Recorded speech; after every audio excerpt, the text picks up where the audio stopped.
So, after news broke out that Nike was allegedly funding child experimentation, i.e. dudes who like to feel pretty, Excuse me, it's ma'am! a number of athletes came out and spoke out. What?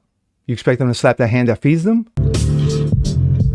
I'm Jazz Borganzo on this. For not one athlete to come out and condemn this See, now that's some bullshit. shows you where their heart is. Fuck off! But it's what's next.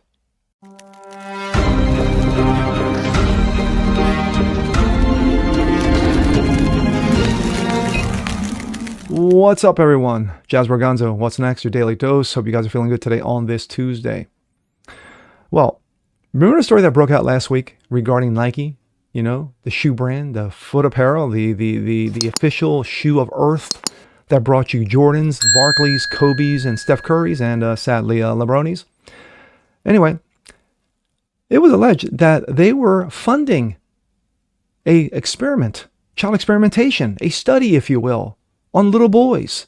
And then hopefully one day they grow up to be dudes who like to feel pretty. But with that being said, where are the athletes? Where are the representatives of these athletes? Where are the managers of these athletes who have come out and condemned this?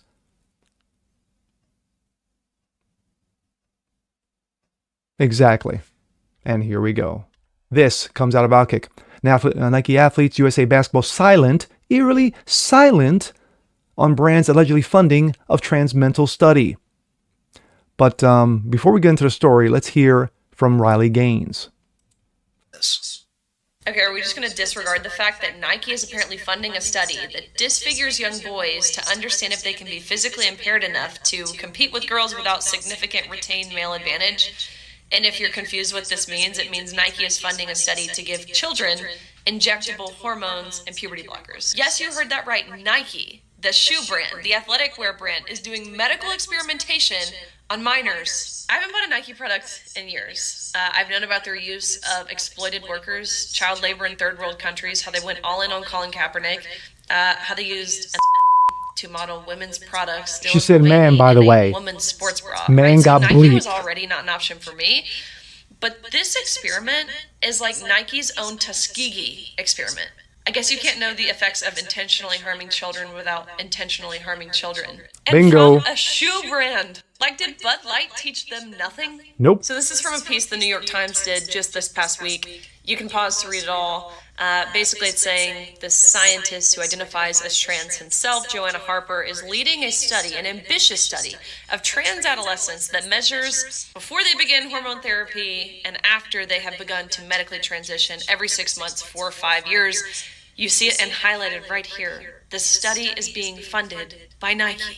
And Nike has yet to answer to this. They have spent days now avoiding all reporters and journalists, asking them if this is true and why they're engaging in this. It'd be a shame if we tagged them in the comments and let them know that we're watching and that we want answers. So if this wasn't enough to put you off from buying Nike ever again, maybe the fact that they're investing money into seeing if you can medically abuse boys enough to make it fair for them to compete against girls is. Boom. Praise and a tip cap. And a cap tip, however you want to call it, to one Riley Gaines. Just like Nike itself, many major organizations and athletes with ties to global sports juggernaut are unresponsive when it comes to evidence suggesting that the company is allegedly funding a trans mental study. A week ago, New York Times published a story about a former San Jose State volleyball player, Mr. Fleming, a dude who likes to feel pretty, who identifies as a woman and competed on the women's team last year. In more than a 10,000-word story was a single paragraph about, quote, an ambitious study of trans adolescents being led by Catherine Ackerman of Boston Children's Hospital, yes, notorious, and the associate professor of medicine at Harvard Medical School. Among the researchers working on the study is Joanna Harper, i.e. a dude who likes to feel pretty. Details of the study are jarring, as it mentions hormone therapy and children medically transitioning, but it's where some of the money for the study is allegedly coming from that delivers a different shock. Quote, but he told me that when we talked in February, the current climate of the study, makes the study somewhat uncertain, Zangler wrote, referring to Harper. I assume he was referring to Trump's administration to cut National Institutes of Health research grants, but she said the money was not a problem. The study is being funded by Nike. The problem was Trump's separate order targeting medical care for trans mental youth. If we can't perform the gender-affirming care, she said, then we can't bring people into the study. Yes, if we can't indoctrinate them, if we can't brainwash them, telling them something that they're really not, yeah, we just can't experiment on them. Gee, Tuskegee or 1940s, Germany, anyone? Anyway, the company has been silent on the matter for days after the Time story, failing to respond to several requests for a comment before a Nike executive with knowledge of the situation finally contacted Outkick to say, quote, was never initialized, end of quote, and is not moving forward without providing any additional clarification. News of Nike's alleged involvement in the study grew criticism from pro-women advocates like Outkick's Riley Gaines and XXXY founder Jennifer Say, as well as a response from the White House Making America Healthy Again official. But what about the roster of the world-famous athletes who wear these products? Their comments would arguably carry more weight than a Nike exec the public doesn't even know and advocates for the works to protect female athletes. Outkick reached out to many of Nike Stars' representatives and organizations via email, direct message, on social media with requests for comment regarding the alleged study and whether it impacted their perspective on their partnership.